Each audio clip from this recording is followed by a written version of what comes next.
I am Mats Lindgren, and this is my digital storytelling project. Snow was swirling through the air when I crossed the unfenced line and passed the boundary marker of the park. Edward Abbey wrote these words upon his arrival in Moab in April of 1956 as a seasonal park ranger.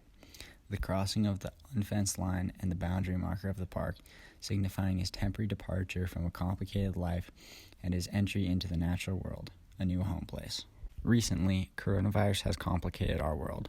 Some have found comfort in the familiar confines of home, embracing the boundaries that governments and other institutions have implemented: stay-at-home orders, social distancing, etc. However, like Abby, others sought solitude and at least temporary refuge from the cares of the world outside of these confines in nature, turning instead to the outdoors and, in essence, redefining their own home place. Hiking and mountain biking trails have been packed, parks have been busy, but one activity, alpine skiing, has stopped. Resorts closed, and for many skiers like me, the season ended well before the snow and our enthusiasm faded away.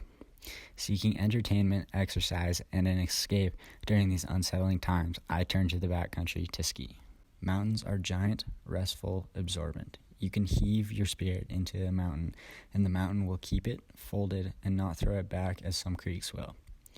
The creeks are the world with all its stimulus and beauty. I live there, but the mountains are home. Like Dillard, I feel at home in the mountains, which, as she says, can be absorbent, taking in excess energy or stress, especially during this pandemic.